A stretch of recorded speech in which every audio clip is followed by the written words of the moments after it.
So now we discuss the theorem based on the difference operator properties. Okay. So here we have to show that delta power n, delta raised to the power n y of t is equal to delta raised to the power n plus n y of t. Okay. Yes.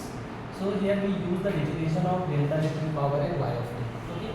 So in the proof, firstly we have to write what is the definition of delta raised to the power n y of t. So we know it is equal to summation k varies from 0 to n and minus 1 raised to the power k n c k and y of t plus n minus k. Okay, it is a definition. So now consider the left hand side. So left hand side is delta raised to the power m and then delta raised to the power n y of t. Okay, if we use delta raised to the power n definition, so it is equal to summation k varies from 0 to n. Okay, then minus 1 raised to the power k m c k, okay, and y of t plus m minus k. Okay, now here we use the definition of delta raised to the power n y of t. Okay, so which is equal to this summation k varies from 0 to n minus 1 raised to the power k n c k and then y of t plus n minus k. Okay, yes. So now see here, both the summation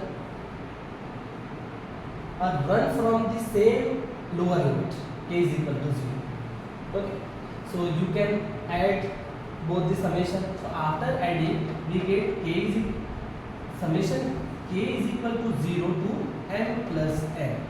Okay, and minus 1 raised to the power k, again this nck add with this nck, so we get n plus n c k. Okay, and then this y add with this y, so we get y of t n plus n minus k. Okay, so here we use the same definition. So this is can be written as delta raised to the power m plus n, okay, y of t, and this is our right hand side. Okay, yes. So in the second part of the theorem, we have to prove that delta y of t plus z of t is equal to delta y of t plus delta z of t. That means this difference operator is directly separated on the addition side. Okay? Yes. So see the proof of the very easiest theorem. So delta y of t plus z of t. Okay. So by the definition of difference operator, we have to firstly replace t by t plus 1. Okay. Yes. And after negative sign, this function as it is means y of t plus z of t. Okay. Yes. Now you can write y of t plus 1 then minus y of t. Okay. In the first bracket. Then after that, this is z of t plus 1 minus z of t. Okay. Yes. So by definition, this is nothing but delta y of t, and again this is nothing but delta z of t. Okay. So in the third part of the theorem, we have to show that delta cy of t is equal to c delta y of t. Okay. That here c is a constant. So when this delta operate on constant into function, so you can take this constant outside the delta. Okay. Yes. So again this is the easiest one. So delta cy of t, by definition of delta, this is nothing but c y of t plus 1 minus c y of t. Okay. Yes. So you can get c common. So remaining term is y of t plus 1 minus y of t. Okay, and after that this is nothing but delta y of t. Okay, this is the third part of the theorem. Now this is the fourth part of the theorem. Here we have to prove that delta y of t into z of t is equal to y of t delta z of t plus e z of t into delta y of t. Okay, yes. So see here how to do this theorem. So firstly use the definition of delta operator.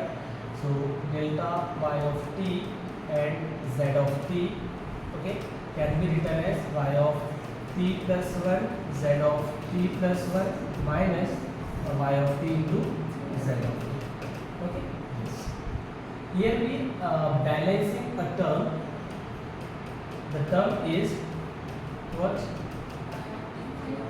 So y of t into z of t plus 1. Okay, so here we balancing the term y of t plus 1 and z of t. So for the balance we have to put positive y of t plus 1 and z of t, and then in the last this is minus y of t z of t. Okay, yes.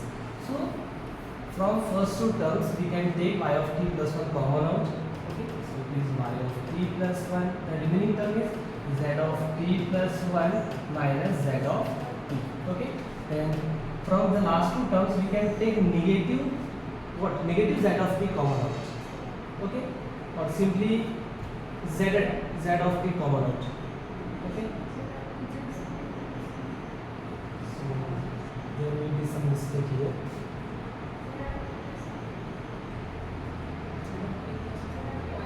Y of t into z of t plus 1. So there will be some mistake here. So we have to balance this term, y of t into z of t plus 1. So this is y of t, z of t plus 1 and plus y of t and z of t plus 1. Okay, yes. Now after taking z of t plus 1 common out, the remaining term is y of t plus 1 minus y of t. Okay, then if you take minus y of t common out, or simply positive y of t common out, so remaining term is z of t plus 1 minus z of t. Okay, yes. So this is z of t plus 1. So by definition this is nothing but delta y of t plus, and this is y of t and delta z of t. Okay, now this z of t plus 1 can be written as E z of t, delta y of t plus y of t into delta z of t. Okay, so we can write this first term, so y of t delta z of t and plus E z of t and delta y. Okay, so the proof is done here.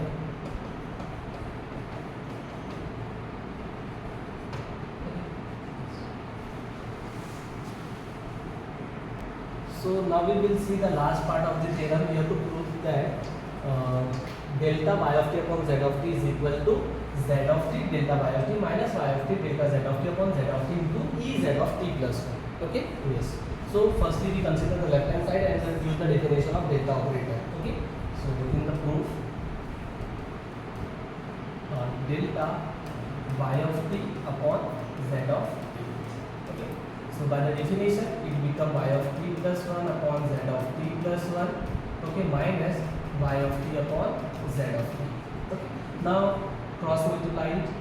So y of t plus 1, this is z of t minus z of t plus 1 y of t upon z of t into z of t plus 1. Okay, now if we balance the term, which term?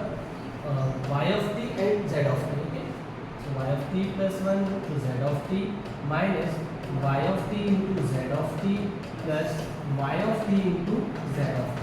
Here we balance the term. Okay, then negative z of t plus 1 into y of t upon this is z of t, and see this can be written as E z of t. Okay, yes, E z of t. Now we take the z of t common out from the first two terms. So what we get? We get y of t plus 1. Here we take z of t common out. Okay, minus y of t. Okay, and again from the last two terms we take y of t common out, negative y of t common out. Okay, negative y of t here we take common. So remaining term is z of t plus 1 minus z of t. Okay, negative z of t. And in the denominator it is z of t and E z of t. Okay, yes. So this is z of t, and by definition of difference operator, this is nothing but the delta y of t.